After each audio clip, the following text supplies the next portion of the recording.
Tes. Halo, apakah suara saya terdengar?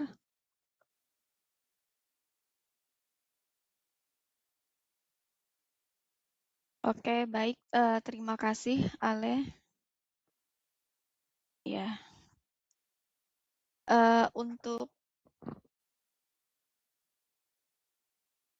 webinar hari ini langsung kita mulai.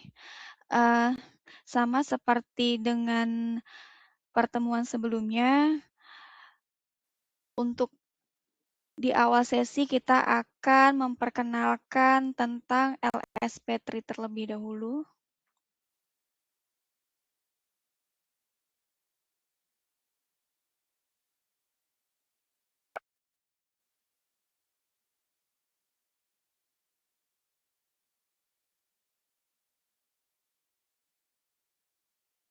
Layar saya sudah kelihatan ya. Baik, apa sih LSP3 itu ya? Sebentar. Nah, di sini saya akan menampilkan profil LSP Teknologi Rekayasa dan Informatika atau yang biasa disingkat dengan LSP3. Oke. LSP3 adalah lembaga sertifikasi profesi resmi di bidang teknologi dan informatika yang berfokus pada uji kompetensi berbasis kebutuhan dunia kerja untuk menghasilkan talenta tersertifikasi, kredibel, dan siap di industri. Ya, kemudian untuk LSP3 ini sendiri memiliki izin, legalitas, dan standar yang diakui tentunya berdasarkan nomor lisensi BNSP LSP 2699 ID dan nomor SK lisensi CAP 2574 strip BNSP garing 10 garing 2025 ya. Kemudian memiliki izin lisensi sertifikat jarak jauh dan di kertas BNSP nomor CAP 370 BNSP 3 2026. Kemudian LSP3 ini memiliki berbagai skema sertifikasi. Ya, apa saja itu? Ada banyak sekali ya, ada analisis data, kemudian pengembang full track, desainer pengalaman pengguna, kemudian juga ada insinyur pembelajaran mesin, pengembang web ya, kemudian ilmuwan data, insinyur data, banyak sekali ya. Kemudian juga ada skema desainer juga, kemudian administrasi, ada animator ya. Jadi ada bisnis digital juga, kemudian analisis intelijen bisnis. Ini skema sertifikasi yang akan di mana webinarnya akan saya lakukan hari ini begitu. Kemudian nah, itu tadi berbagai skema sertifikasinya ya. Ini terkait dengan teknologi rekayasa dan informatika. Kemudian apakah ada skema selain ini ya, tadi kan ada 27 skema ya teman-teman. Nanti bisa dicek di website LSP3. Bagaimana caranya? Dengan membuka browser, bisa melalui laptop ataupun smartphone, kemudian akses lsp3.id ya. Kemudian pada halaman utama website, klik tombol login yang tersedia di bagian navigasi website ya. Kemudian klik bagian daftar gratis sekarang untuk membuat akun baru ya. Jadi intinya teman-teman kalau misalnya berminat untuk sertifikasi dengan pilihan skema yang sesuai dengan skill teman-teman, bisa buat akun LSP3 terlebih dahulu. Begitu.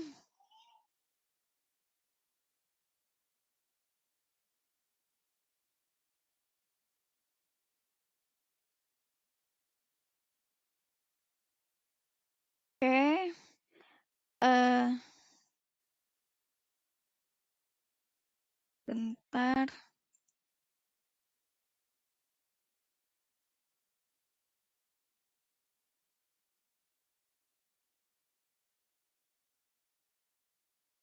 Selanjutnya saya akan sharing ya.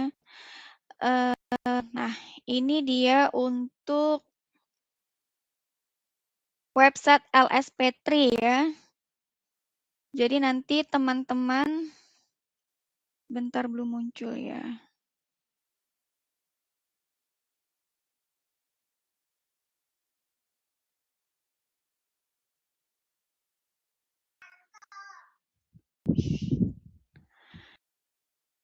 Ya, eh,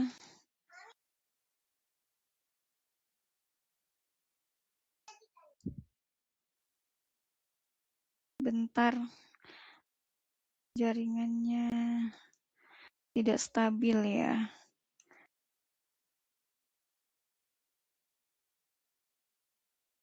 Oke, nah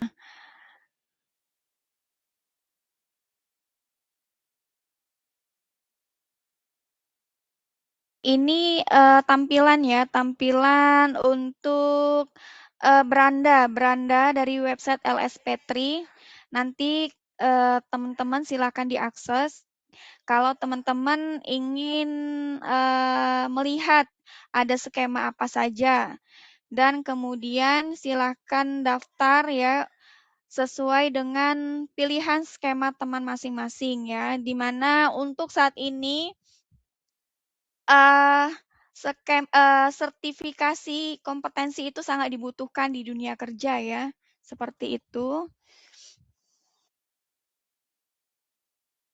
Jadi kalau misalnya teman-teman belum ada pengalaman di dunia kerja, kemudian ingin bekerja, bisa didukung dengan sertifikasi kompetensi untuk memudahkan teman-teman mencari kerja, seperti itu.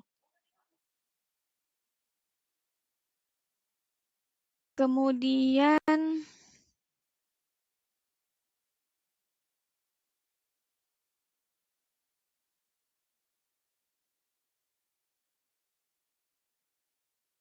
itu tadi tahapan pembuatan akun LSP3 ya. Kemudian bagi teman-teman yang ingin tahu ya terkait dengan update kegiatan di LSP3 bisa di-follow LSP3 di berbagai sosial media.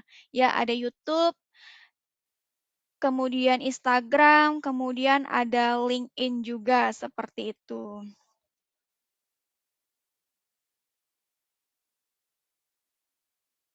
Jadi silahkan di-follow akun LSP3, sosial media LSP3 ya teman-teman ya.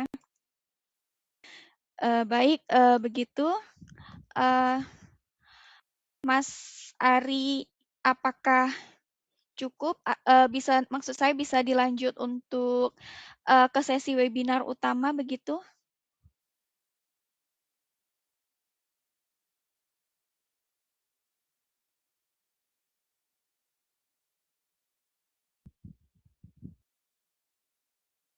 Oke, sebelum kita masuk ke sesi webinar, saya akan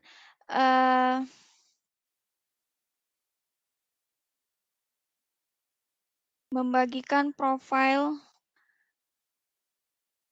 versi YouTube ya, sebentar.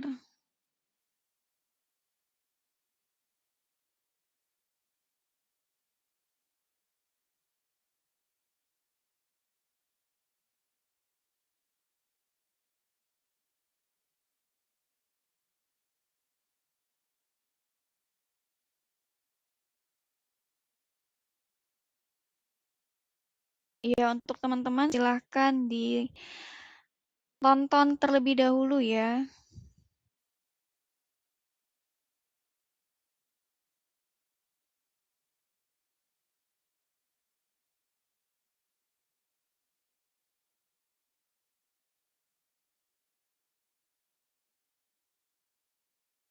Bentar, sepertinya tidak muncul ya.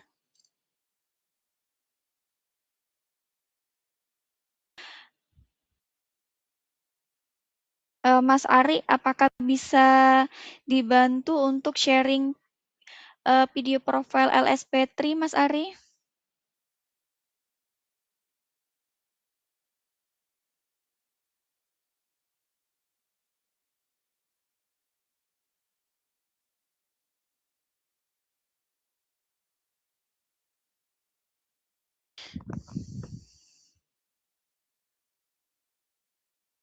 Bentar ya.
Sorry, layar saya sudah muncul belum ya?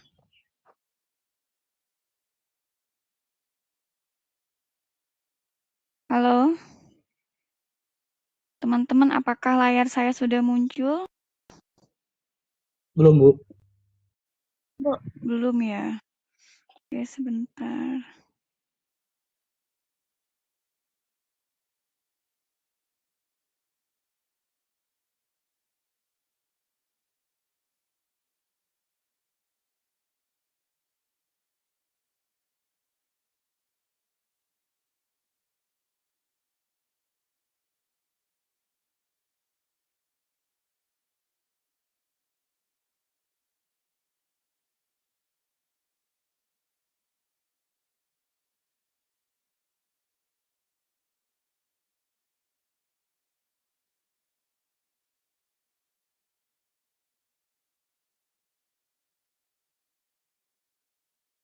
Mas Ari, halo? Monitor Mas Ari?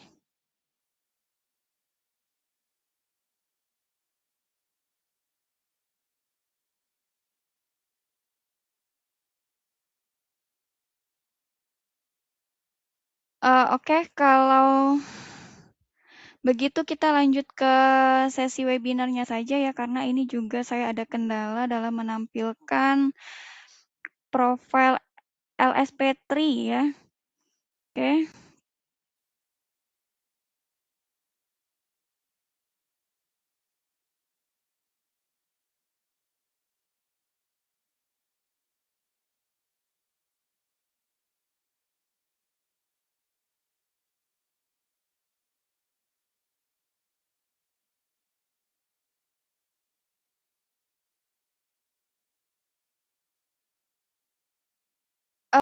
Untuk PowerPoint saya apakah sudah terlihat? Belum, Bu. Belum ya.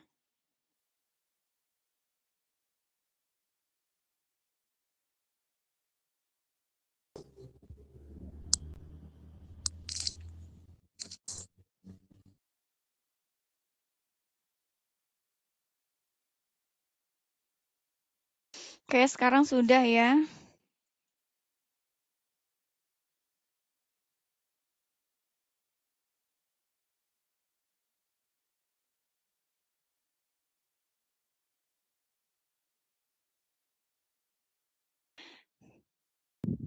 Oke ya, ini, webinar sesi 2 ya.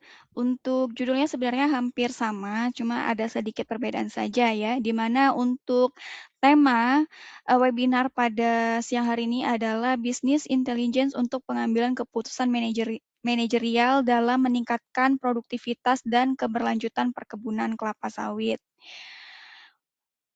Di mana webinar ini membahas pemanfaatan bisnis intelligence untuk mengintegrasikan dan menganalisis data perkebunan kelapa sawit sebagai dasar pengambilan keputusan manajerial dalam meningkatkan produktivitas, kemudian efisiensi operasional, keberlanjutan, dan kepatuhan terhadap standar perkebunan.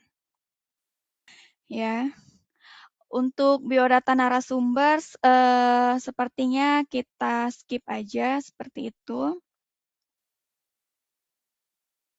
Kemudian untuk materi webinar hari ini ada 5. Yang pertama adalah terkait dengan pengantar bisnis intelligence di sektor perkebunan. Kemudian yang kedua adalah implementasi BI atau business intelligence untuk pengambilan keputusan manajerial. Kemudian yang ketiga adalah strategi keberlanjutan dan kepatuhan lingkungan. Kemudian yang keempat adalah arsitektur data dan dashboard BI ya, di mana yang nanti akan saya tampilkan adalah dashboard-nya Power BI ya. Untuk business intelligence ini sendiri ada berbagai macam aplikasi ya, ada Tableau ya, kemudian berbagai macam lainnya, berbagai lainnya juga banyak ya. Dan untuk siang hari ini yang akan saya tampilkan adalah dashboard dari Microsoft Power BI. Kemudian yang kelima adalah faktor keberhasilan implementasi business intelligence. Kita masuk kepada materi yang pertama terkait dengan pengantar business intelligence di sektor perkebunan. Ya, jadi kenapa sih harus ada business intelligence ya? Apa urgensinya? Yang pertama tentu saja ada 5 hal kenapa bisnis intelligence ini sangat urgent ya, sangat penting ya untuk dilakukan. Yang pertama terkait dengan volume ya, di mana data produksi ya, produksi TBS tentu saja, kemudian produktivitas TBS ya, kemudian penggunaan pupuk dan pestisida, hal ini terkait dengan pemeliharaan atau perawatan ya. Kemudian biaya operasional yang cenderung bertambah ya, kemudian fluktuatif juga. Jadi maksudnya datanya itu berubah-ubah seperti itu. Kemudian yang kedua terkait dengan varietas data ya. Jadi data ini banyak sekali sumbernya ya. Bisa dari spreadsheet, kemudian aplikasi kebun juga ini ada banyak. Biasa yang digunakan adalah SAP untuk bagian produksi, kemudian masing-masing departemen biasanya punya aplikasinya sendiri-sendiri. Nah, jadi bagaimana keseluruhan data ini bisa kita rangkum menjadi satu dashboard yang sangat informatif seperti itu. Kemudian yang ketiga velocity ya, velocity itu artinya cepat ya, di mana manajemen membutuhkan informasi yang cepat, akurat, dan relevan ya, bukan laporan yang terlambat. Jadi bagaimana manajemen itu ingin melihat pada satu layar ya, pada satu dashboard, tapi sudah menggambarkan berbagai gambaran kondisi perusahaan, baik itu produksi, kemudian lingkungannya juga, kemudian KPI-nya apakah tercapai atau tidak, seperti itu. Kemudian yang ketiga, kenapa bisnis intelligence ini sangat penting juga, yang keempat adalah problem ya atau masalah, di mana data ini tersebar ya. Tadi berdasarkan varietas data ada dari spreadsheet atau form manual seperti itu. Kemudian aplikasi kebun ya, kemudian ada JIS, drone ataupun citra satelit, ini kan banyak sekali ya tersebar, data itu tersebar. Kemudian tentu saja formatnya tidak seragam antara spreadsheet atau SAP, ini kan tentu saja formnya atau menunya juga berbeda-beda.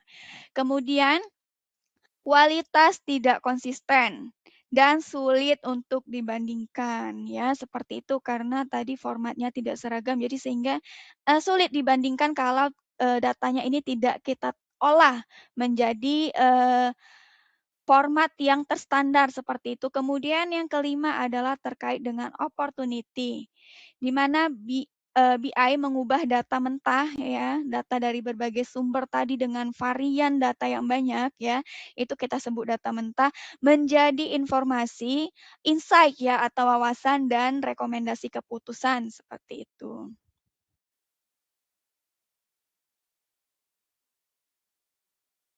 Ini penjelasan ya, penjelasan dari urgensi bisnis intelligence tadi ya. Yang pertama transformasi data menjadi insight strategis ya. BI berperan krusial dalam mengonversi berbagai data mentah lapangan ya. Biasanya ada data varietas ya, varietas kelapa sawit di sini yang dimaksudkan adalah kemudian tahun tanamnya ini biasanya juga berbeda-beda ya. Event itu berbeda setahun, 2 tahun ya, antar blok, antar estate ya. Kemudian luas areal ya, walaupun secara standar biasanya untuk, 1 blok itu biasanya luasnya 30 hektar, ini bisa kemungkinan itu berbeda ya. Ini biasanya luas areal ini disesuaikan juga dengan kondisi lahan ya. Jadi sebenarnya tidak semua blok itu 30 hektar, seperti itu. Kemudian, ada data produksi tadi yang saya sebutkan, kemudian produktivitas. Produktivitas ini didapatkan dari, produksi per luas areal seperti itu, kemudian OIR dan KIR ya, pemeliharaan tanaman, pemupukan dan pengendalian OPT-nya seperti apa, kemudian tenaga kerjanya apakah cukup, dan bagaimana juga kinerja dari tenaga kerja, apakah mereka, sudah melakukan pekerjaan sesuai dengan SOP atau mereka sudah dapat target, kemudian juga kondisi lingkungannya bagaimana, yang meliputi suhu dan curah hujan ya. Apalagi untuk saat ini itu kan lagi musim kemarau, tentu saja, untuk kondisi lingkungan ini menjadi perhatian khusus ya untuk mencegah ya atau mitigasi terjadinya, bencana alam ya, apakah itu kebakaran ya, karena ini lagi musim kemarau, seperti itu. Kemudian juga transport ya, transport ini terkait dengan, transportnya TBS sampai dengan, dari lapangan ke PKS atau pabrik kelapa sawit ataukah transport, CPO ya, transport CPO, kemudian biaya operasional juga, menjadi wawasan bernilai guna untuk mendukung pengambilan keputusan manajemen yang lebih presisi, seperti itu. Ya, kemudian yang kedua adalah terkait dengan integrasi ya. Integrasi yaitu menyatukan, BI itu menyatukan berbagai data mentah ya, di mana untuk meminimalisir fragmentasi informasi yang sering terjadi di lapangan akibat, banyaknya data dan, sumber yang sangat bervariasi seperti itu. Kemudian, yang sudah saya jelaskan sebelumnya adalah terkait dengan optimalisasi sumber daya dan kinerja ya. Jadi, dashboard BI juga memungkinkan manajemen mengidentifikasi inefisiensi serta meningkatkan produktivitas tenaga kerja secara signifikan melalui analisis yang mendalam dan terukur. Kemudian juga respon terhadap dinamika dan lingkungan. Kemudian juga peningkatan kecepatan pengambilan keputusan, ya karena melalui satu, tampilan dashboard ini tadi bisa menggambarkan seluruh kondisi, perusahaan, seperti itu. Nah, kemudian selanjutnya adalah terkait dengan tantangan manajerial di sektor perkebunan ya. Tentu saja di perkebunan ada banyak sekali tantangan, di mana ada fluktuasi produktivitas tanaman ya. Ini biasanya sangat dipengaruhi iklim, sangat dipengaruhi oleh perawatan tanaman seperti itu.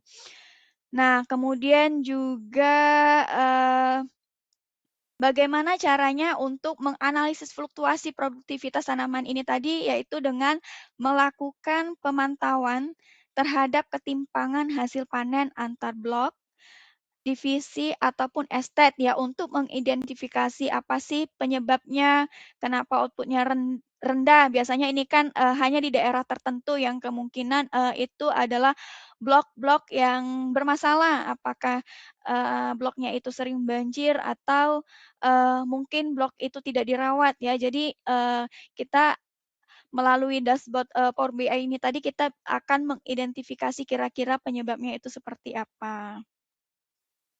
Kemudian yang kedua adalah terkait dengan pemeliharaan ya juga ini bisa kita pantau ya. Jadi apakah tenaga kerja di lapangan ini melakukan pemupukan sudah sesuai dengan SOP atau tidak, bagaimana penggunaan pupuknya. Nah, ini biasanya dengan melalui sensor ya, melalui sensor, kemudian juga pemanfaatan drone. Ini bisa kita amati nih, apakah tenaga kerja kita di lapangan ini benar-benar melakukan pemupukan, di tempatnya atau tidak, apakah pupuknya ini secara tepat diaplikasikan ya di sekitar tanaman atau tidak, ini bisa dipantau ya melalui drone ya, seperti itu. Nah, kemudian selain itu juga kita bisa memantau ya dengan citra satelit terkait dengan kesehatan, sawit, kesehatan tanaman ya, seperti itu. Kemudian ya, tantangan selanjutnya adalah terkait dengan perubahan cuaca ekstrim ya, apakah itu, musim kemarau berkepanjangan, apakah itu, curah hujan yang tinggi yang, nantinya akan menyebabkan banjir, terutama ini biasanya untuk di lahan-lahan rendahan ya, seperti itu. Kemudian tantangan manajerial selanjutnya adalah terkait dengan sumber daya dan biaya ya. Ini tadi sudah saya jelaskan bagaimana, apakah tenaga kerja tersebut, sering hadir atau tidak, apakah banyak, izin, apakah banyak, mangkir dan lain sebagainya. Kemudian, bagaimana kinerjanya ya, tadi yang saya sebutkan, apakah dia sudah melakukan pekerjaan sesuai dengan SOP, apakah targetnya, tercapai ya, seperti itu. Kemudian terutama untuk, kondisi, misalnya kondisi buah lagi, peak crop ya, artinya buah itu lagi produksinya itu lagi tinggi seperti itu. Apakah tenaga kerja di lapangan itu tersedia? Nah, ini bisa kita pantau juga melalui satu dashboard ya, seperti itu. Kemudian sinkronisasi logistik dan rantai pasok.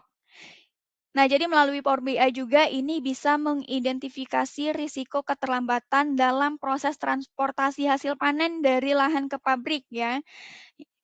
Kenapa ini harus dipantau agar kualitas minyaknya ini terjaga ya, tidak, kalau misalnya TBS itu terlambat dikirimkan, ke pabrik, ini maka akan memicu terjadinya restan, seperti itu. Di mana kalau TBS ini restan tentu saja, ALB-nya itu meningkat ya, asam lemak bebasnya itu meningkat. Kemudian ini tentunya juga mempengaruhi OIR ya, atau persentase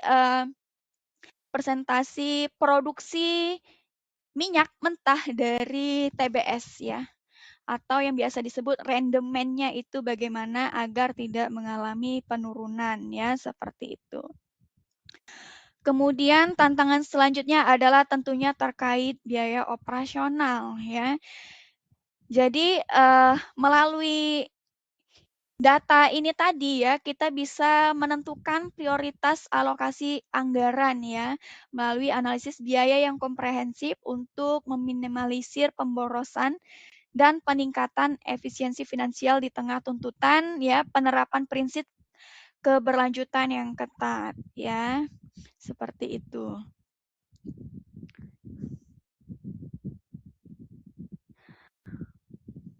Kemudian yang selanjutnya adalah tentang keberlanjutan ya.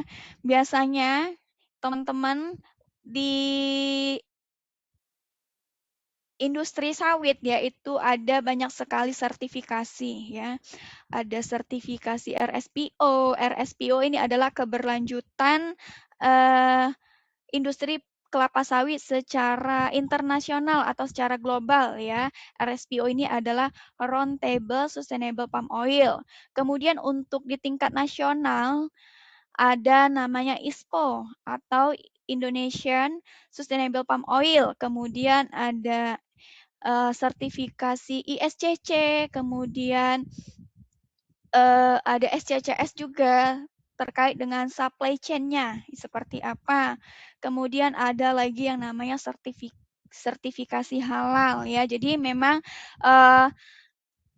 tanggung jawab perusahaan ini banyak sekali ya, harus memenuhi standar ya. Kemudian yang selanjutnya adalah aspek lingkungan dan sosial ya. Ini juga kaitannya dengan keberlanjutan ya. Jadi, manajemen itu diwajibkan untuk mengintegrasikan data terkait pelacakan jejak karbon, kemudian konservasi area bernilai tinggi atau biasa kita sebut HCV dan HCS ya. HCV itu adalah High Conservation Value ya, atau konservasi area bernilai tinggi, atau yang kedua adalah HCS atau High Carbon Stock ya, bagaimana stoknya ya, stok karbon ya, seperti itu. Kemudian bagaimana pengelolaan limbahnya, apakah sudah sesuai dengan standar atau sesuai dengan peraturan perundang-undangan yang berlaku.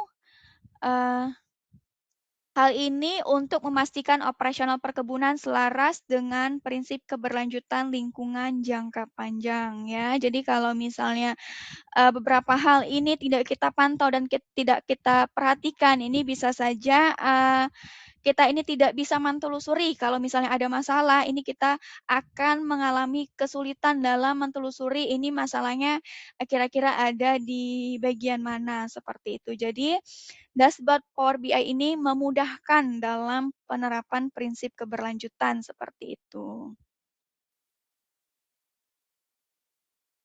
Kemudian yang kedua adalah implementasinya ya. Implementasi bisnis intelijen untuk mengambil keputusan manajerial. Ya, jadi apa sih business intelligence itu ya? Jadi business intelligence itu adalah pendekatan untuk mengumpulkan, kemudian mengintegrasikan, kemudian selanjutnya diolah, habis diolah dianalisis, kemudian divisualisasikan datanya menjadi satu dashboard yang memiliki informasi untuk mendukung pengambilan keputusan ya. Jadi BI ini menghubungkan data operasional lapangan dengan kebutuhan analisis manajerial seperti itu. Kemudian untuk output BI ini sendiri dia tuh bukan hanya sekedar laporan biasa ya, tetapi insight atau wawasan yang dapat menjadi dasar dalam melakukan atau dalam mengambil keputusan ya, seperti itu. Nah, BI ya, dari data menjadi keputusan. Ini untuk prosesnya ya, teman-teman.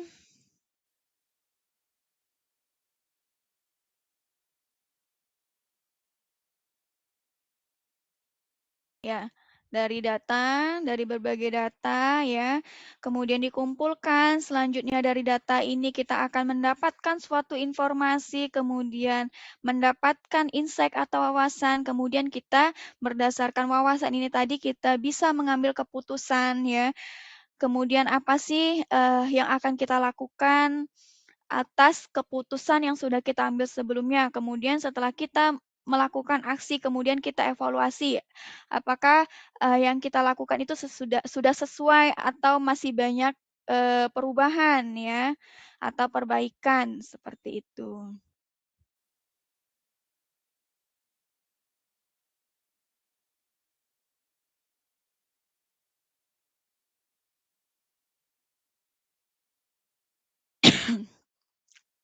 Kemudian selanjutnya adalah terkait dengan kualitas data. Jadi di sini kita menerapkan prinsip garbage in dan garbage out. Jadi apa yang kita input itu juga yang akan keluar ya. Jadi kualitas data ini dipengaruhi oleh 4 faktor ya. Yang pertama terkait dengan, keakuratannya. Jadi apakah suatu nilai atau apakah, data yang kita masukkan itu, sudah sesuai dengan kondisi sebenarnya atau belum, ya. Kemudian apakah data-data itu sudah lengkap atau mungkin masih ada variabel yang kosong. Kemudian bagaimana konsistensinya? Apakah format dan satuan itu sudah konsisten dan terstandar? Kemudian selanjutnya adalah timelines ya. Apakah data tersedia saat keputusan dibutuhkan ya. Ini keempat ini adalah terkait dengan kualitas data ya. Kemudian biasanya ada masalah, misalnya ini kalau kasusnya ini kita salah input. Jadi apa yang terjadi ya? Misalnya ada blok ganda ya. Kemudian satuannya berbeda, kemudian tanggalnya salah, kemudian datanya kosong ya. Kalau datanya kosong nih berarti kita nih biasanya cuma input headline-nya doang ya, input, judulnya doang ya, kemudian datanya itu mungkin belum kita input seperti itu. Kemudian, input manual tidak konsisten ya. Biasanya kan untuk data ini sebelum kita, masukkan ya, sebelum kita masukkan ke Power BI, ini kan biasanya kan ya kalau, yang pernah saya lakukan itu adalah dengan dengan input di spreadsheet terlebih dahulu ya. Kemudian nanti di Power BI itu ada menu ekstrak data ya, ekstrak data menjadi dashboard Power BI ya. Nah, jadi ini sebelum kita ekstrak ke Power BI ini terlebih dahulu kita cek ya. Cek ya, kita validasi dulu sudah sesuai atau belum ya. Dan kemudian juga kita harus membuat database ya, database atau master data block. Kemudian harus kita quality check juga data kita seperti itu. Bisa mungkin sebelum kita masukkan ke BI ini tadi mungkin bisa kita minta cek dari atasan kita terlebih dahulu seperti itu.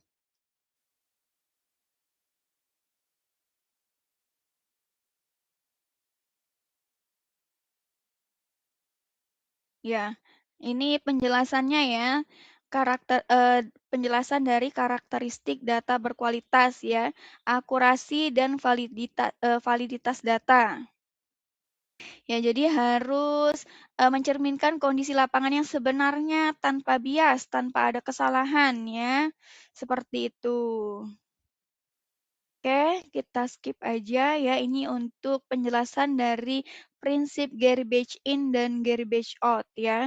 Nah, jadi ini adalah suatu prinsip ya sebagai pengingat bahwa kualitas keputusan strategis sangat bergantung pada kualitas input ya, di mana data berkualitas rendah atau data yang salah akan menghasilkan insight yang salah juga ya, atau insight yang menyesatkan di mana nanti ini kedepannya akan beresiko merugikan keberlanjutan bisnis ya.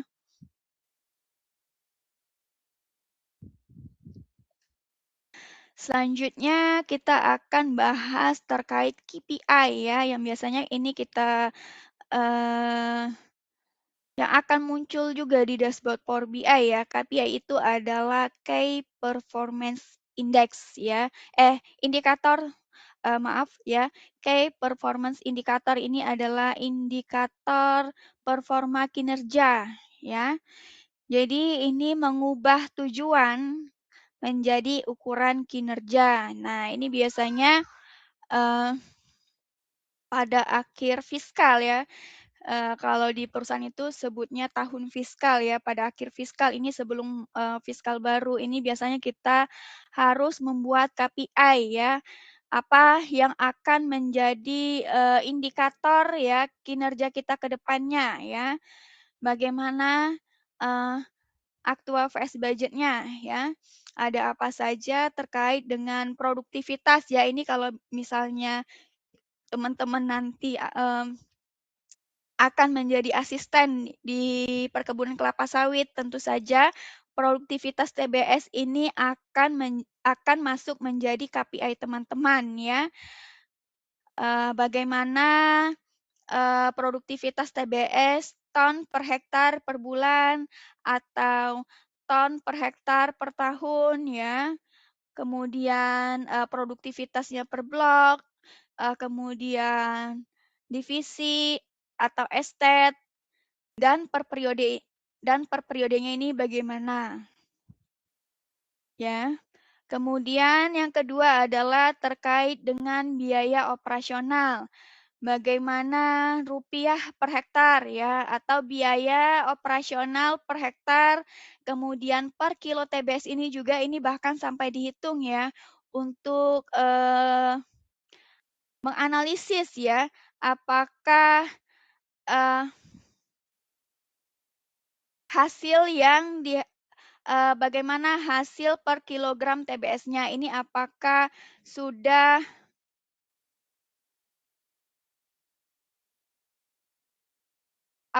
menguntungkan, apakah sudah profit atau belum ya. Kemudian juga biaya per aktivitasnya bagaimana ya. Kalau aktivitas di kebun ini kan ada banyak ya, ada aktivitas pemeliharaan ya, yang meliputi pengendalian, organisme pengganggu tanaman, kemudian pemupukan ya. Kemudian KPI yang selanjutnya adalah terkait dengan produktivitas tenaga kerja ya. Ini juga menjadi salah satu, KPI dari asisten ya, asisten perkebunan. Jadi, bagaimana output per pekerja ya, apakah mereka sudah sesuai target atau belum. Kemudian KPI yang selanjutnya adalah terkait dengan kondisi agronomi dari tanaman ya, apakah, tanaman, eee, bagaimana pemupukannya, apakah sudah sesuai atau belum, ini biasanya bisa dicek melalui analisis ya, analisis kadar hara, biasanya bisa di daun, kemudian bisa selanjutnya bisa dianalisis tanahnya juga ya. Jadi ada 2 analisis yang biasa dilakukan di perkebunan kelapa sawit untuk, melihat status hara, seperti itu. Kemudian bagaimana kondisi tanamannya ya, apakah, eee banyak yang terserang hama dan penyakit, ya kemudian bagaimana presentasinya, kemudian juga terkait dengan hama. Ya, jadi hama apa saja yang menyerang, kemudian juga gulmanya juga ya. Apakah gulmanya sering, dikendalikan atau tidak ya, sesuai target atau tidak, ini bisa kita lihat ya.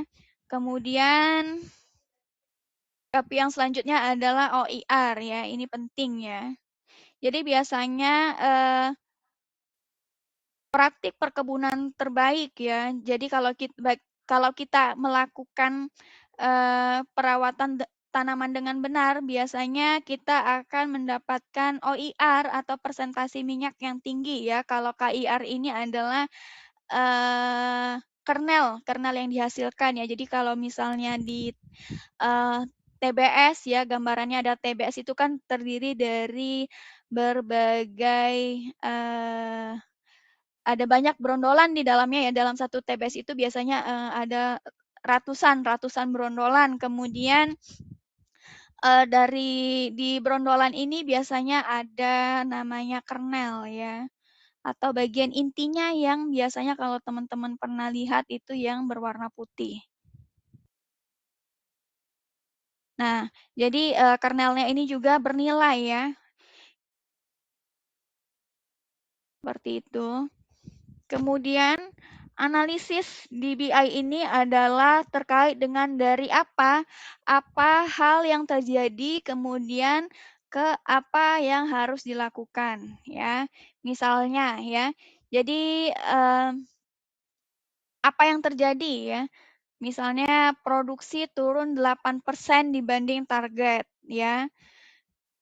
Kemudian, apa sih yang terjadi kenapa kok produksi ini bisa turun 8% ya. Nah, setelah eee, diagnosa ya, setelah apa namanya, identifikasi ternyata penurunan terkonsentrasi pada blok-blok tertentu ya, di mana misalnya tadi, blok-blok yang curah hujannya tinggi ya, sehingga blok-blok tersebut banjir dan pemanen kesulitan ya dalam, memanen TBS-nya atau misalnya kalau sudah dipanen maka, pemanen itu sangat sulit mengevakuasi buah dari kebun ya, dari dalam ke TPH ya, karena banjir ya ini, maka buah-buah akan sulit dievakuasi. Kemudian mutunya seperti apa? Nah, kalau mutu ini kan kaitannya dengan OIR ya. Kemudian, ke depannya, jika tren ini terus berlanjut, misalnya kalau, terjadi curah hujan itu tinggi terus-menerus atau misalnya, musim kemarau terus berlanjut ya, kira-kira, produksi bulan depan ini juga, beresiko di bawah target ya. Kemudian, tindakan kita apa ya, karena kita sudah tahu apa hal yang terjadi, kemudian penyebabnya apa, kemudian ke depannya bagaimana jika hal ini tidak kita atasi ya. Maka tindakan yang terbaik adalah dengan memprioritaskan inspeksi blok, kemudian koreksi panen. Kemudian kita juga evaluasi faktor pembatas seperti tadi iklim ya.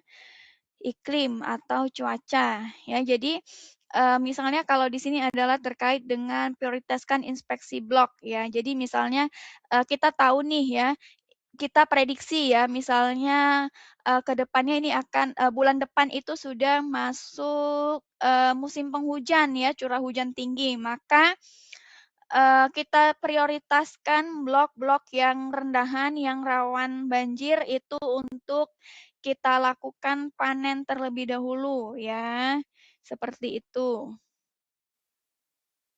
Atau misalnya kalau kita mau, mitigasi,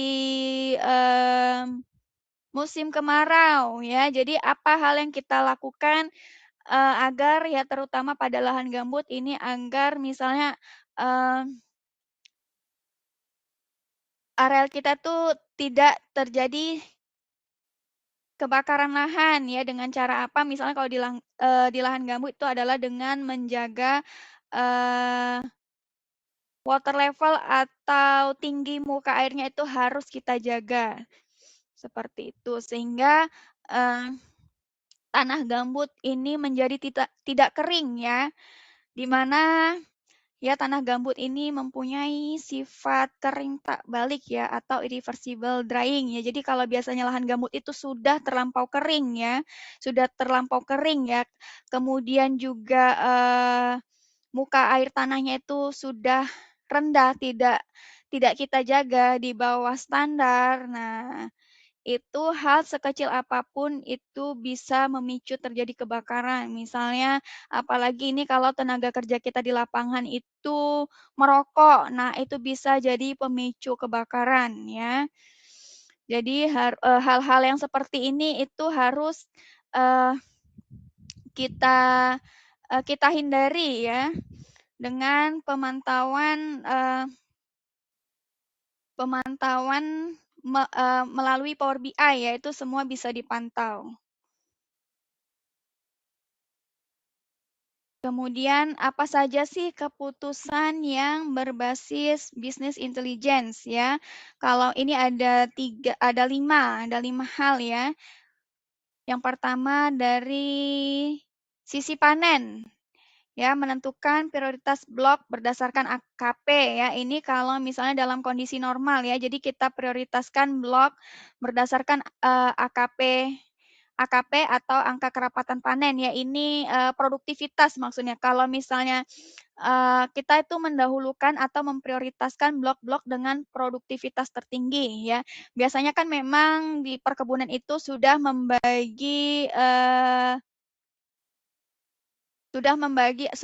peta panen biasanya ya. Biasanya itu peta panen itu dibuat, sesuai hari kerja misalnya 6 hari, misalnya, hari Senin panen di blok A, kemudian, Senin depannya lagi panen di blok A kembali, seperti itu. Nah, namun ya, karena misalnya kalau ini, produktivitasnya tinggi, jadi kita, eee, melakukan identifikasi lagi, kemudian kita prioritaskan blok-blok yang produksinya tinggi terlebih dahulu agar apa, agar tidak terjadi restan ya, atau keterlambatan pengiriman buah ke pabrik akibat, produksi tinggi, apalagi kalau misalnya dalam kondisi normal aja ini bisa menjadi masalah ya, kalau produksi sudah tinggi, apalagi kalau misalnya, musim hujan ya, di mana mungkin ada jalan-jalan tertentu, ini banjir ya, jadi akan menyulitkan dalam mengirim atau mengevakuasi buah ke pabrik, seperti itu. Nah, jadi ini bisa kita ambil keputusan berbasis data ya. Nanti di akhir sesi akan kita lihat, seperti apa sih dashboard Power BI ya. Kemudian yang kedua adalah terkait dengan pemupukan ya. Menentukan prioritas blok berdasarkan status hara ya. Status hara ini didapatkan dari mana? Dengan melakukan analisis ya. Tadi analisis ada 2, yaitu, analisis daun dan analisis tanah. Kemudian bagaimana historikal pemupukannya, kemudian produktivitasnya apakah tinggi atau rendah, ini kan juga dipengaruhi oleh, pupuk ya. Kemudian kondisi tanahnya seperti apa. Kemudian selanjutnya terkait dengan pengendalian gulma, hama, dan penyakit, di mana BI ini bisa menentukan dengan, analisis berbasis BI, kita ini bisa menentukan lokasi pengendalian berdasarkan tingkat serangan, kemudian luas terdampak, dan ambang tindakan. Jadi biasanya, eee,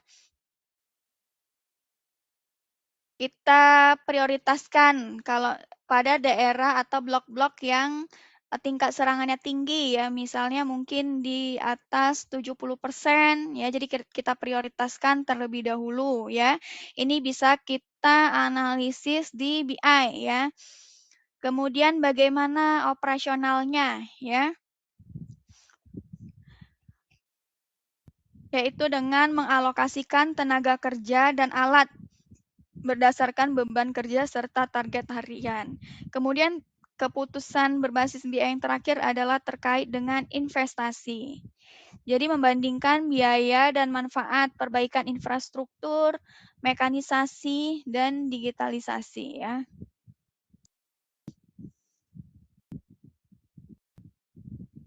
Nah, jadi kalau misalnya kaitannya dengan perbaikan infrastruktur misalnya, jadi ini kan, harus kita prioritaskan, misalnya infrastruktur yang dimaksud adalah misalnya jalan ya, jadi kita, prioritaskan untuk perbaikan jalan-jalan transport terlebih dahulu ya, biasanya yang, dilalui, eee, transport untuk mengevakuasi buah dari lapangan ke pabrik itu kita dahulukan dulu misalnya atau, kita dahulukan perbaikan jalan di daerah yang, rawan banjir ya dengan mungkin, apa namanya, membuat jembatan kalau memungkinkan atau seperti apa. Yang penting bagaimana upaya kita untuk meminimalisir losses atau kehilangan produksi eee akibat dari berbagai macam inilah ya, berbagai macam apa namanya, hambatan di lapangan seperti itu.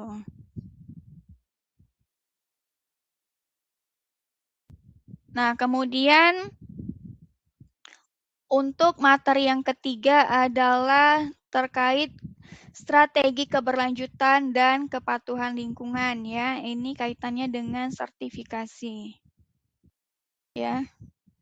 Jadi BI juga bisa memantau ya, memantau deforestasi, atau peralihan fungsi tata guna lahan, misalnya dari sawit misalnya menjadi apa peralihan fungsi, atau misalnya itu adalah kawasan hutan yang dilindungi. Nah, kemudian ini oleh oknum-oknum tertentu itu secara ilegal dialihfungsikan menjadi sawit, padahal itu adalah kawasan kawasan lindung ya yang tidak boleh dibuka, misalnya seperti itu. Nah, ini bisa kita pantau deforestasi suatu lahan itu dengan pemanfaatan citra satelit, dan ini bisa diintegrasikan juga ke dalam BI ya. Kemudian deteksi dini ya. Kita bisa mengidentifikasi perubahan vegetasi yang mencurigakan ya. Kemudian ini juga otomatis akan memberikan peringatan kepada manajemen sebelum terjadi aktivitas pembukaan lahan yang ilegal secara lebih luas. Ya, seperti itu.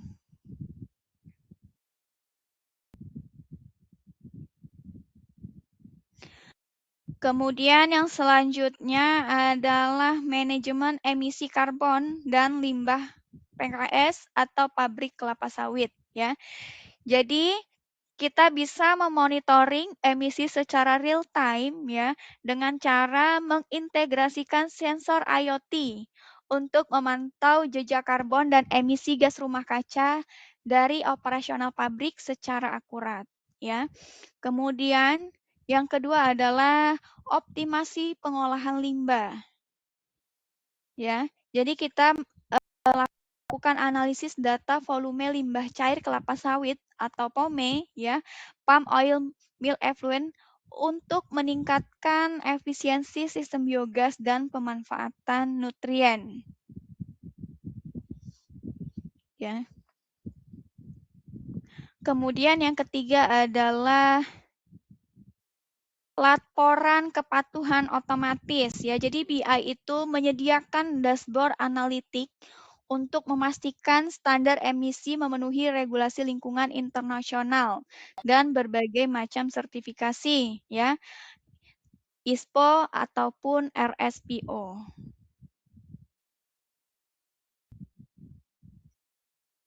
Ya, jadi dengan BI ini tadi juga akan mengefisiensikan audit dalam proses verifikasi data ya. Ini dengan mempercepat proses verifikasi data melalui sistem pelaporan digital yang akurat guna mengurangi resiko ketidakpatuhan dan kesalahan manual ya.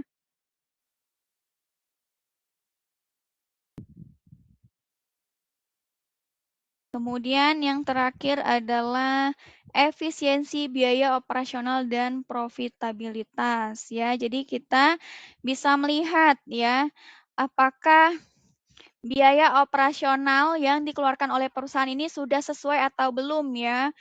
Apakah misalnya adanya ketidaknormalan dalam penggunaan data ya, misalnya apalagi kalau tadi untuk misalnya untuk mitigasi berbagai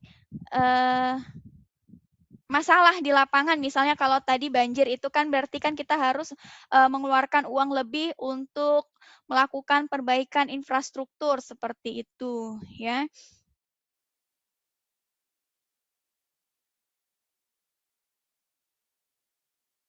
Kemudian yang keempat adalah terkait dengan arsitektur data dan dashboard manajerial. Ya. Jadi komponen Power BI ya tadi di awal saya menginformasikan bahwa saya di sini menggunakan menjelaskan ya atau menampilkan dashboard BI ya. Jadi komponen yang ada di dashboard Power BI itu ada data source ya. Data source ini tadi yang berasal dari aplikasi kebun ya. Ada banyak. Kemudian spreadsheet ya. Ini adalah berbagai form manual yang kita input ke dalam Excel ya. Kemudian GIS ya, kemudian drone atau citra satelit ya. Kemudian integrasi ya. Kita mengekstrak data, kemudian transform, kemudian validasi dan load ya. Load untuk selanjutnya menjadi visualisasi di dashboard Power BI seperti itu. Kemudian data warehouse atau gudang datanya itu apa saja ya? Data terstruktur per blok, kemudian waktu ya. Jadi waktu ini nanti kita bisa melihat ya. Kita ingin melihat misalnya produksi dari tahun berapa sampai berapa, bulan berapa ya. Kita bisa lihat historikalnya seperti itu. Kemudian ada aktivitas apa saja, ini sesuai pekerjaan di lapangan ya, ada aktivitas pemeliharaan mungkin ya, kemudian bagaimana biayanya. Kemudian selanjutnya komponen yang keempat itu adalah analytics ya.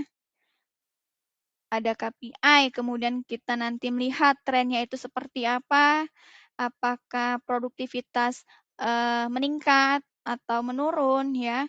Kemudian perbandingan yang kita bandingkan adalah misalnya kinerja antara satu tenaga kerja dan lainnya, atau mungkin perbandingan produktivitas per blok. Kemudian ini adalah ketidaknormalan atau misalnya ada data yang tidak sesuai ya. Kemudian forecasting ini adalah peramalan misalnya produksi bisa setahun ke depan atau 5 tahun ke depan ya.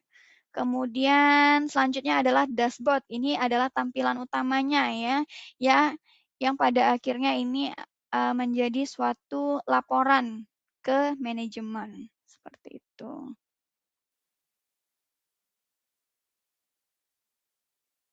Nah, jadi ini adalah dashboard ya.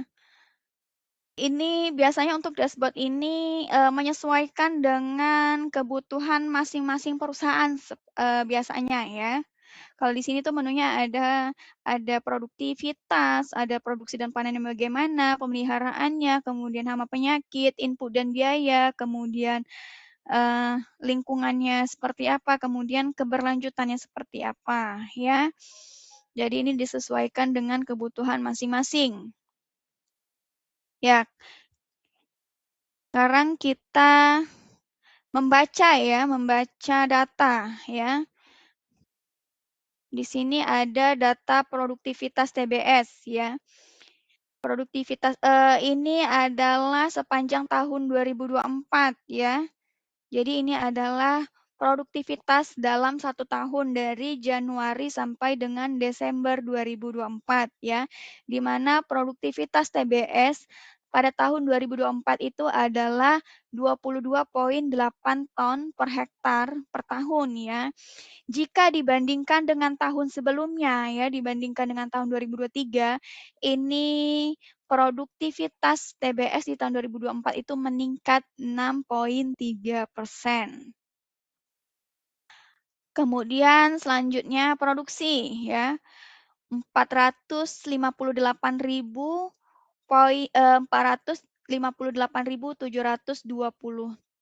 ton ya. Dan ini jika dibandingkan dengan tahun sebelumnya atau tahun 2023 ini meningkat 81%. Kemudian OIR ya, rendemen minyaknya ini adalah 23,5% dan ini meningkat 0,8% dibandingkan tahun lalu ya. Jadi ini data antara data OIR produksi ya, ini biasanya kemudian kehilangan berondolan juga ini biasanya seini ya.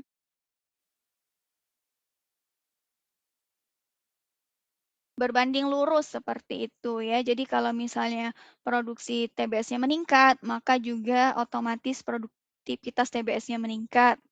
Nah, apabila misalnya kita melakukan perawatan dengan baik ya, maka ini kualitas ya. Kualitas ini OIR ini adalah terkait dengan kualitas kualitas rendemen minyaknya juga meningkat ya.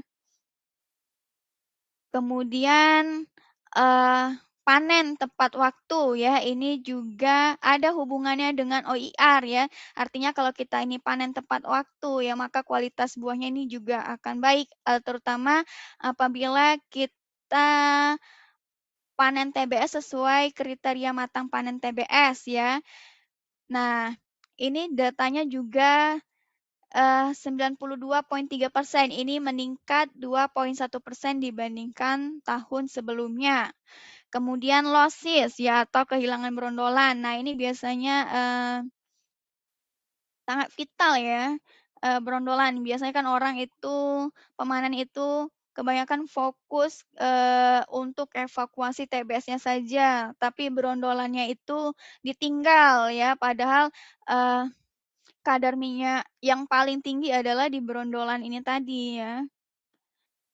Nah, ini kita lihat di data ini 1,8% dan ini,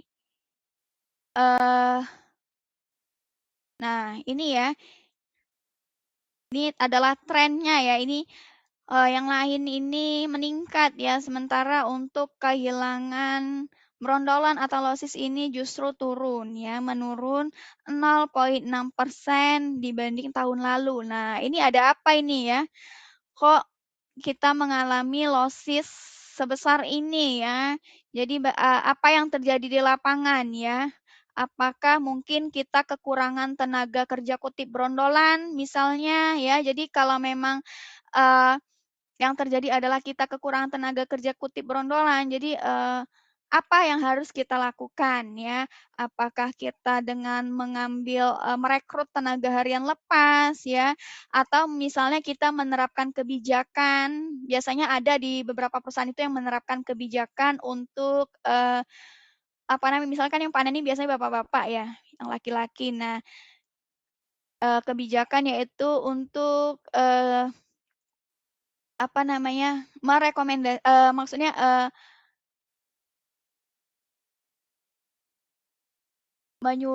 bukan menyuruh apa ya, tapi, lebih ke, apa namanya, memanfaatkan keluarga lah ya, bisa itu istri atau anaknya untuk membantu kutip brondolan ya.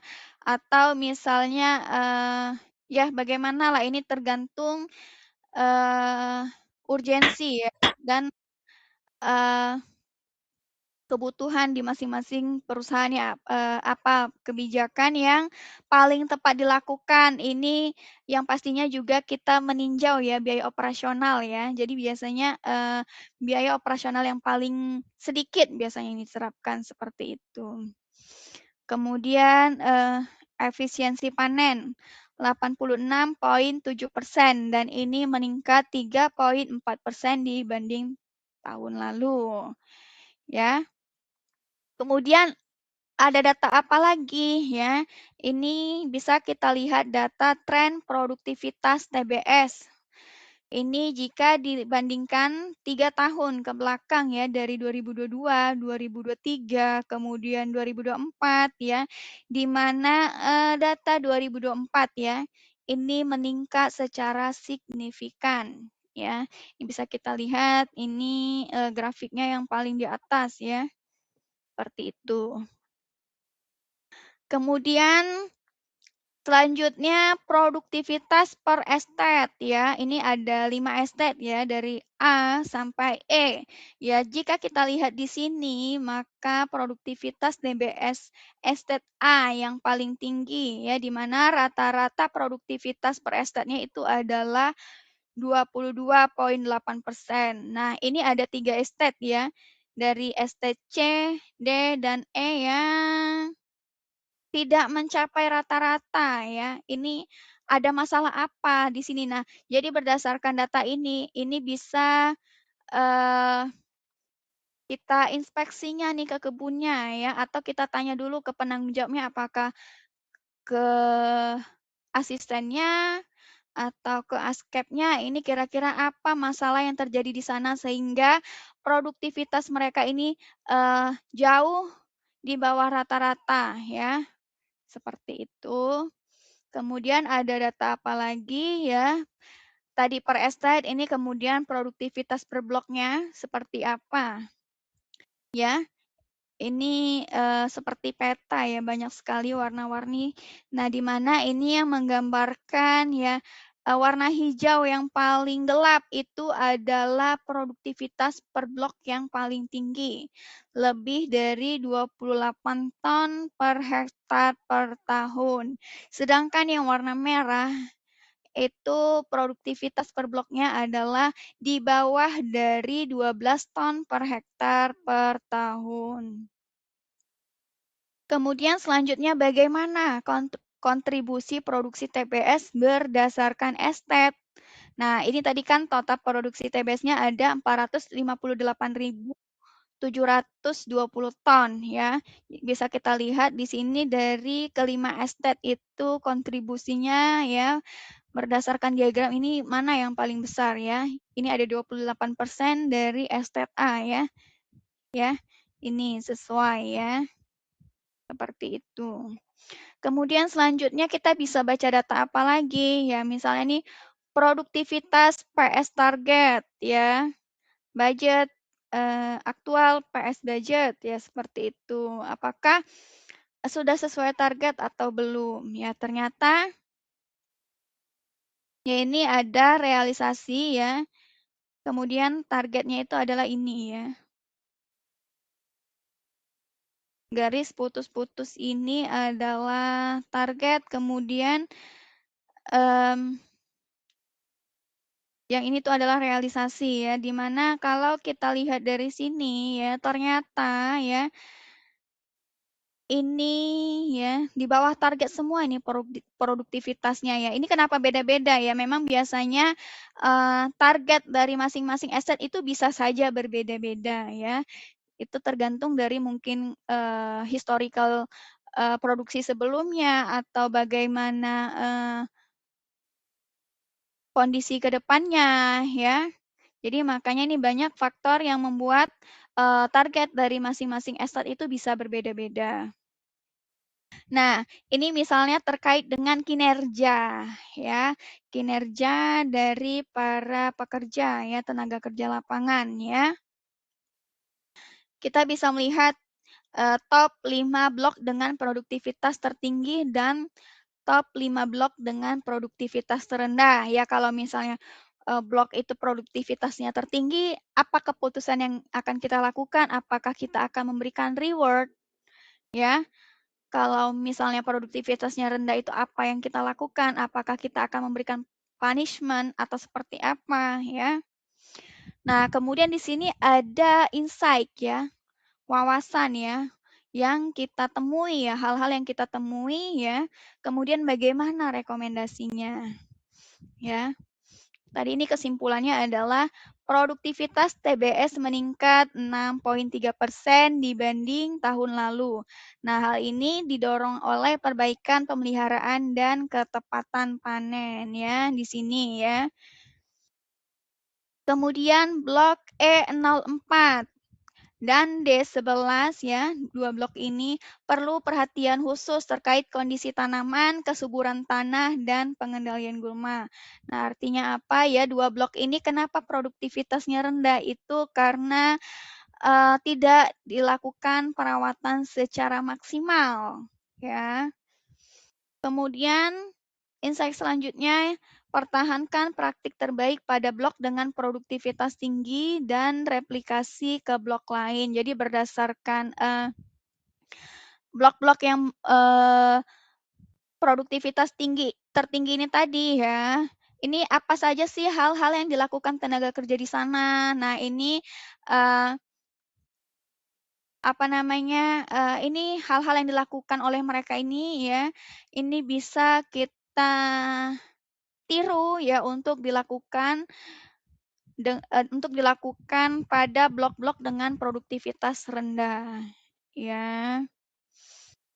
Di situ letak evaluasinya ya. Kemudian yang terakhir adalah fokus pada peningkatan OIR dan efisiensi panen untuk mendukung profitabilitas dan keberlanjutan jangka panjang, ya.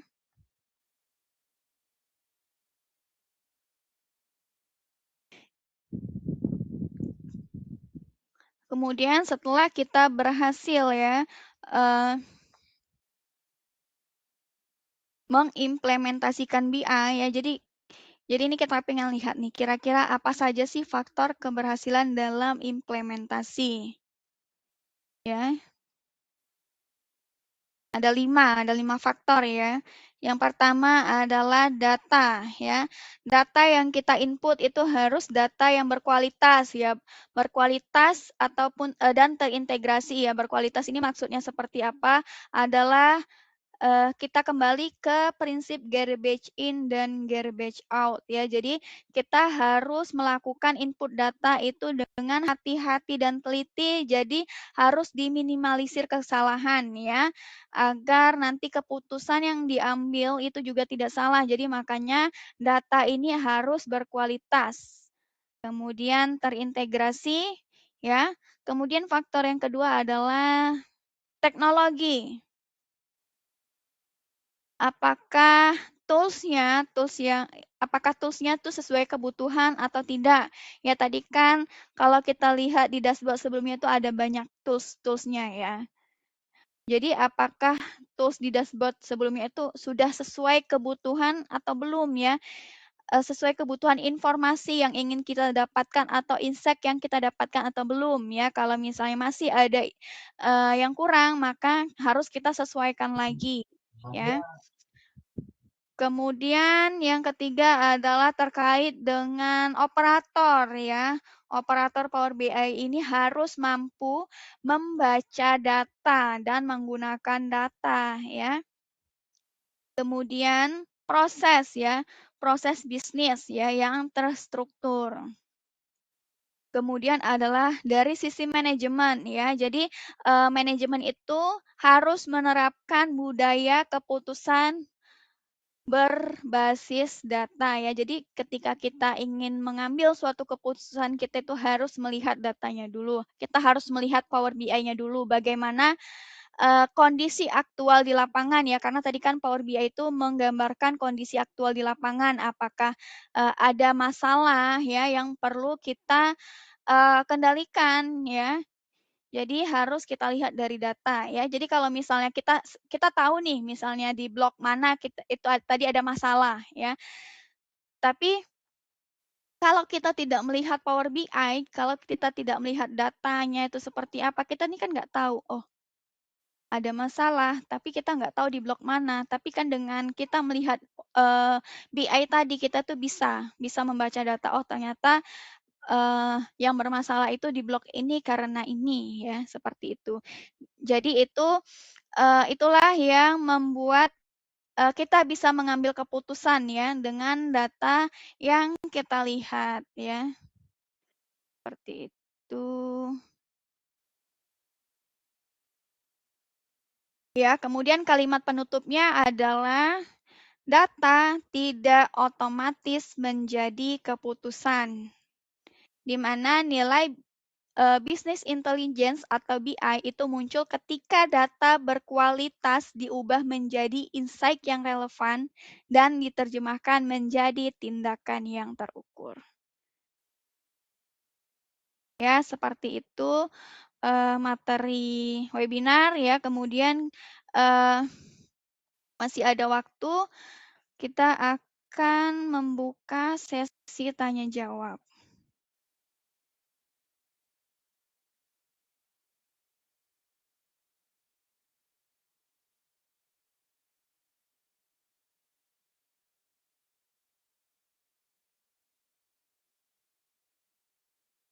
Oke, di sini apakah ada teman-teman yang ingin bertanya atau hal-hal yang ingin didiskusikan? Silakan.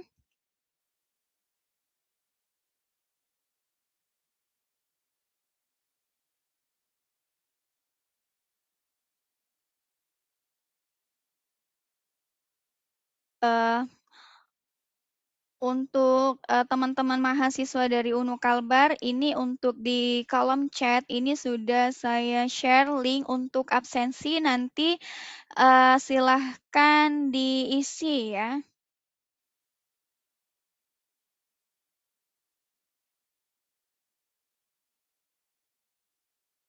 Kemudian untuk, teman-teman ya, mungkin, saya, minta bantuannya untuk bisa aktifkan kameranya ya, karena kita akan melakukan sesi presentasi seperti itu.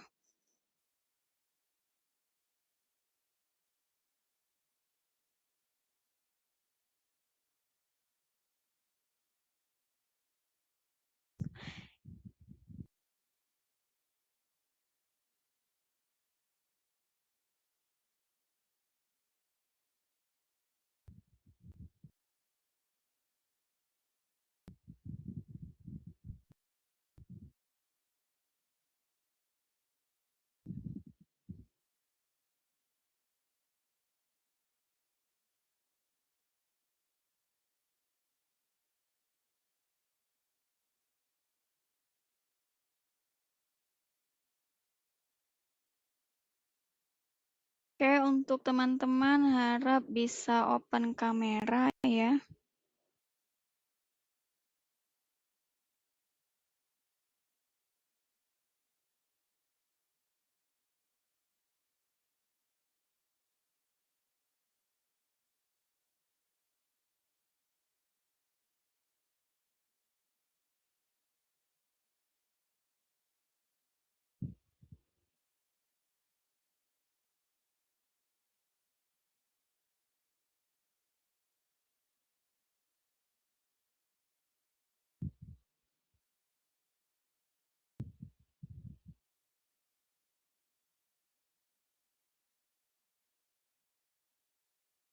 Oke, untuk yang lain ditunggu ya untuk, open kamera karena kita akan melakukan sesi dokumentasi.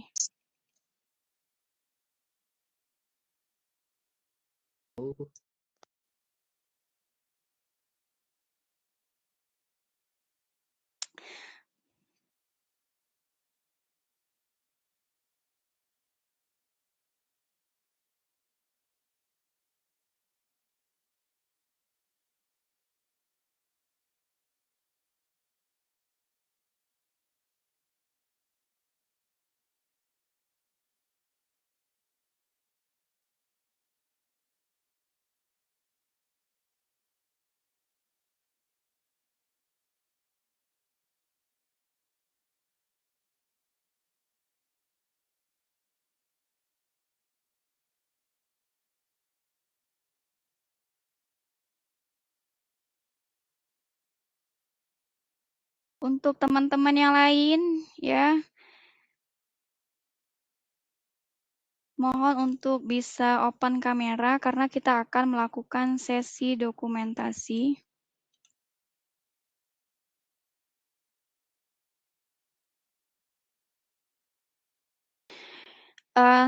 Kemudian nanti apabila ada pertanyaan terkait dengan webinar yang belum bisa disampaikan eee, di sesi ini, nanti bisa email ke email saya. Email akan saya bagikan di kolom chat.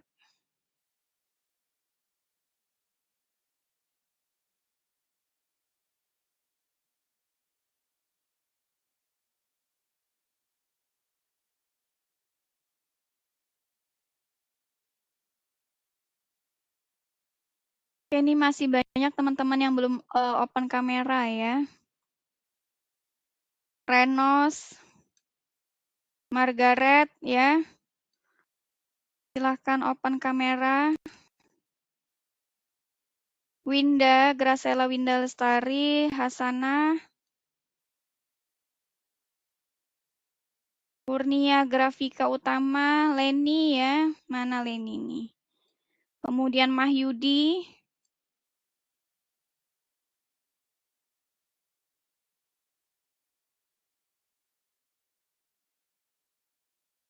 silahkan open kamera ya karena kita akan melakukan sesi dokumentasi.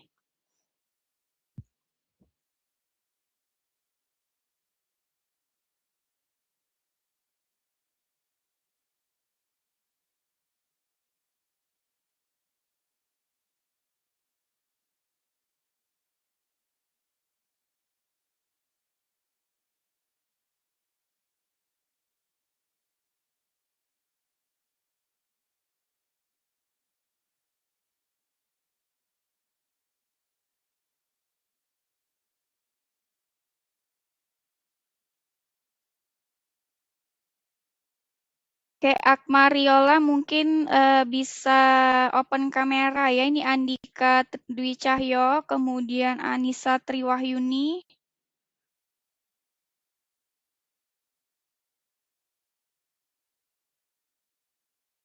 Silahkan untuk open kamera.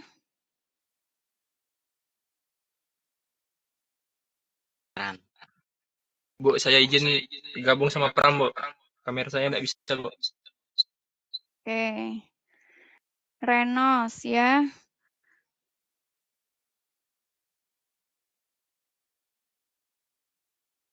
Oke, mohon untuk dipercepat ya, agar selanjutnya kita buka sesi diskusi.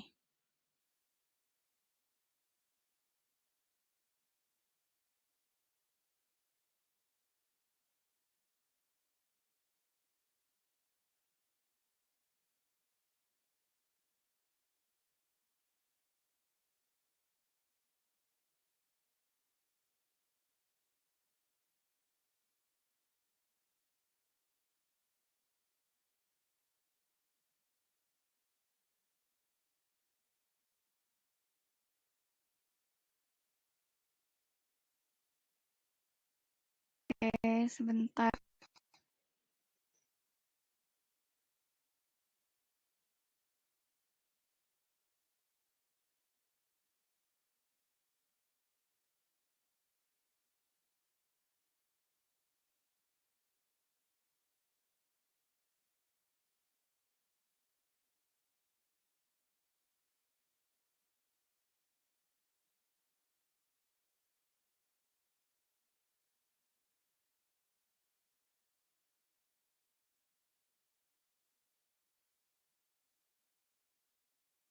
Oke, untuk pengambilan gambar akan dimulai ya. 1. Ini kok pada hilang semua ya. Silakan open kamera dulu ya, karena akan dilakukan pengambilan gambar ya. Pengambilan saya mulai 1, 2, 3.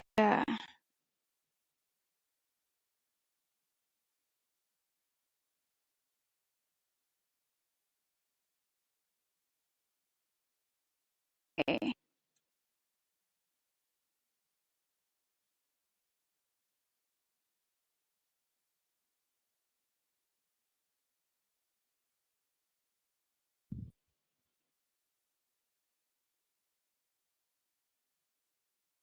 Oke, baik.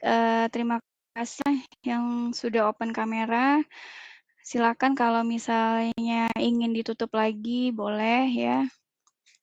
Nah, selanjutnya kita akan buka sesi diskusi ya. Mungkin ada teman-teman yang ingin bertanya ya. Saya persilahkan.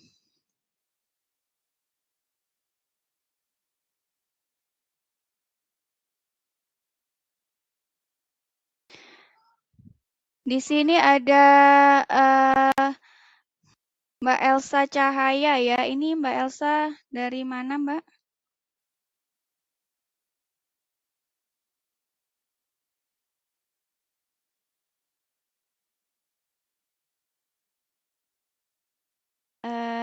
Ada Mbak Elsa Cahaya tadi ya. Mbak Elsa ini dari mana ya? Mungkin boleh sedikit perkenalan dulu, Mbak Elsa.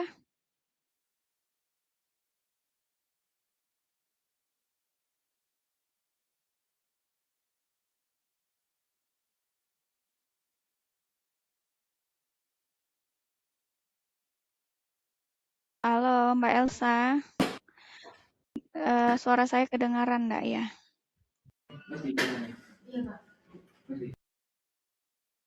Silakan Mbak Elsa.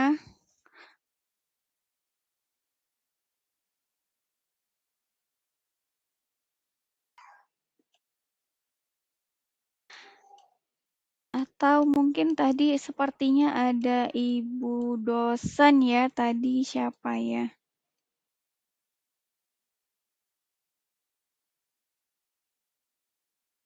Sorry tadi ada ibu siapa ya?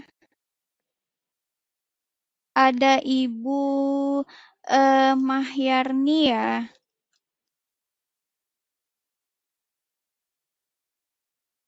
Ibu Mahyarni, silahkan Ibu, dari mana Bu?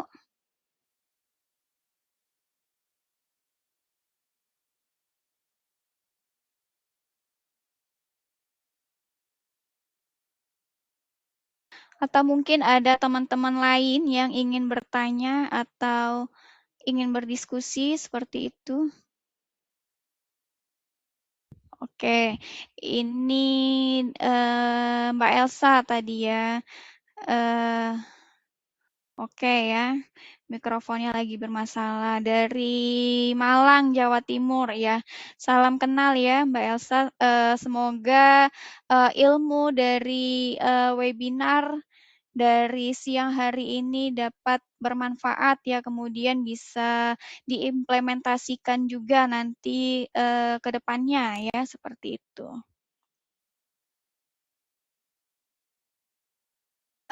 Ibu Mahyarni tadinya ini sepertinya ibu dosen ya?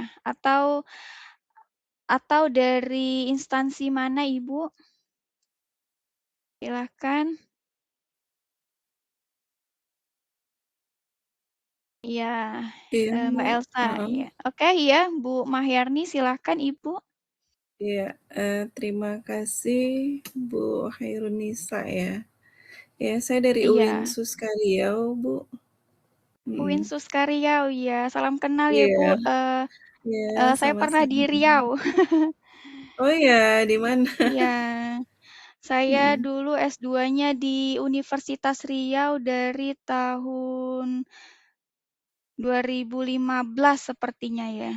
Dari 2015 Oh, sampai atau 2006 dari 2017 sorry sampai tahun 2020 di Riau oh saya. 2002. Iya, salam Iya, kenal, Mbak. salam Iya, kenal. iya penelitiannya menarik ya tadi ya. Kebetulan saya background-nya ekonomi ya. Ekonomi, iya. Ya, dari penelitiannya tadi, sepertinya sudah menggunakan IT ya, dalam, menggunakan semacam, dashboard untuk penelitian di kelapa sawit ya, Mbak? Iya, benar. Mhm.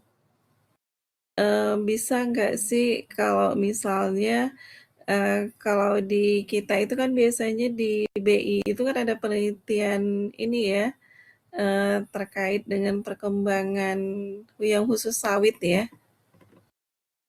Iya. Heeh, boleh nggak sih dijelaskan kalau kita ngelihat, penelitian ini mungkin background kita berbeda, tapi mungkin kalau dilihat dari sisi ekonomi, kita tahu ya sawit kan punya kontribusi yang luar biasa ya dalam peningkatan pendapatan nasional.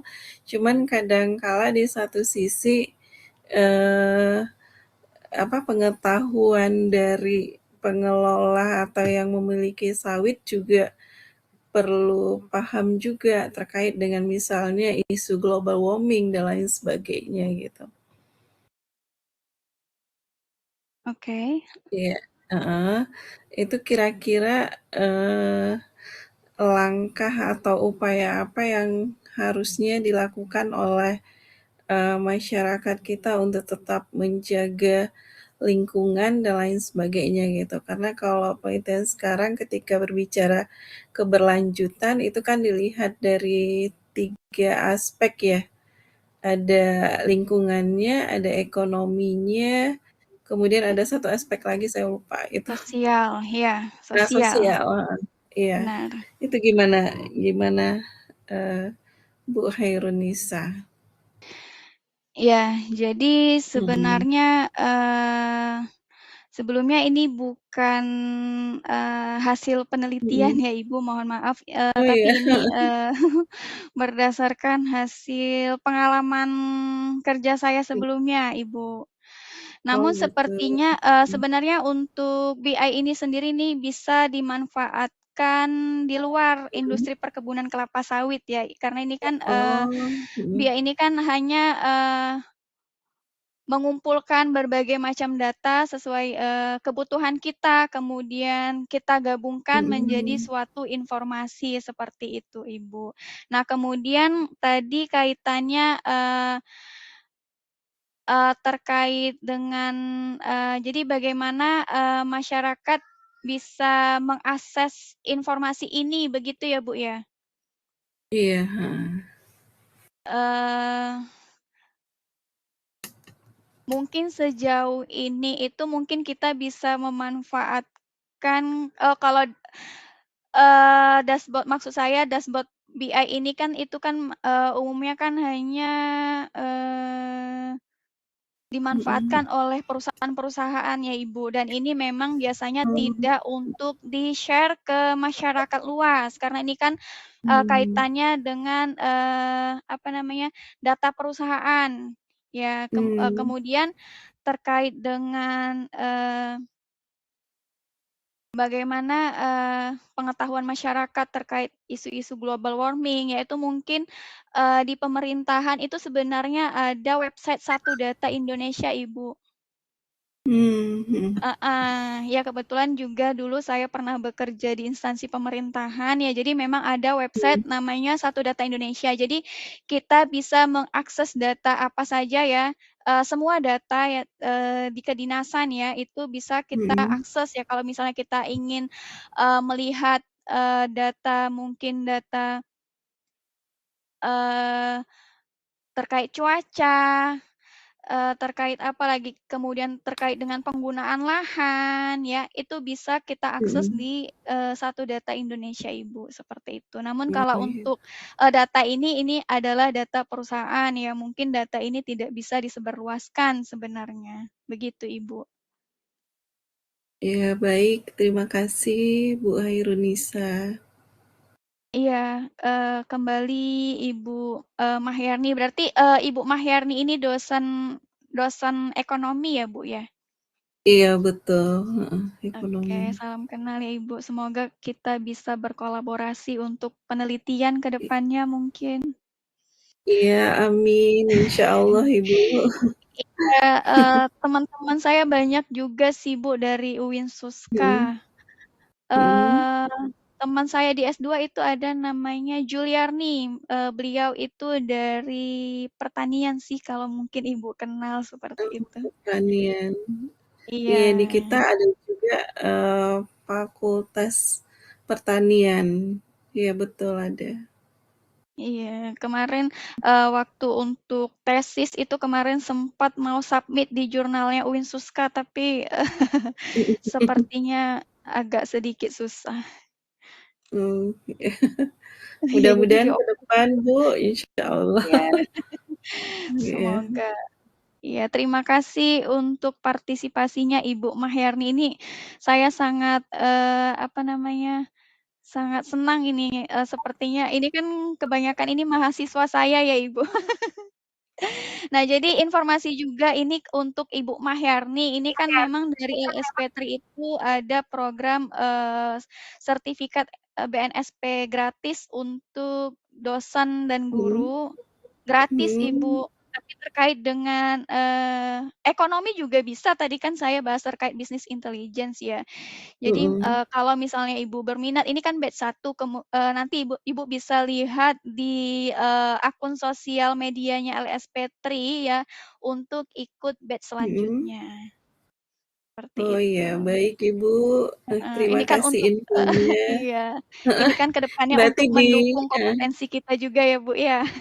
iya bener, sangat diperlukan ya.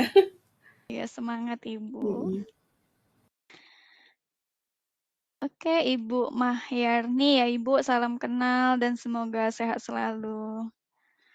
amin, terima kasih Bu. Oke, kemudian untuk teman-teman lain, apakah ada hal yang ingin didiskusikan? Izin, untuk Nikade Mirah Kamaratih ya, izin apakah ini mungkin sesama dosen juga atau mahasiswa? Apakah, Saya persilakan mungkin untuk memperkenalkan diri dan jika ada hal yang ingin ditanyakan, saya persilakan.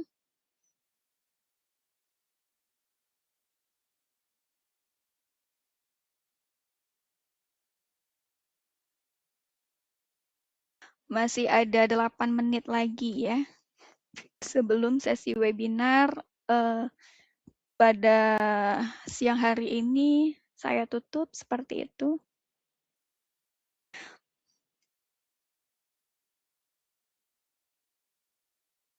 Untuk, Mas Hans Raharjo ini dari mana ya, Mas, ya?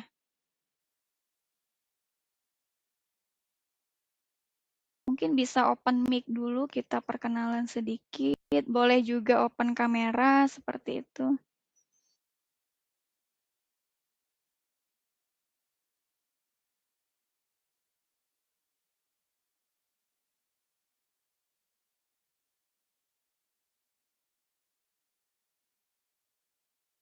Oke, ya, pertanyaan terakhir dari saya ini, apakah ada yang ingin didiskusikan atau hal-hal yang ingin ditanyakan?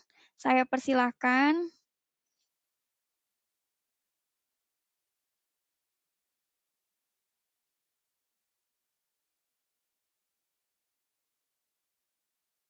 Oke, jika tidak ada ya,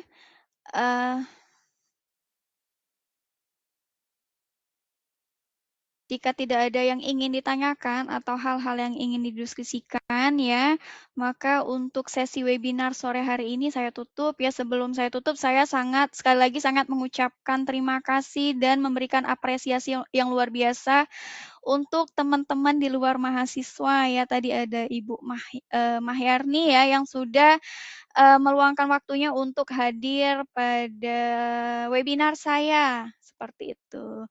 Baik, untuk webinar sore hari ini saya tutup dan jika ke depannya ada pertanyaan atau hal-hal yang ingin didiskusikan, maka saya secara terbuka ya bisa pertanyaan bisa dikirim melalui email saya ya yang sudah saya tampilkan di kolom chat ya seperti itu.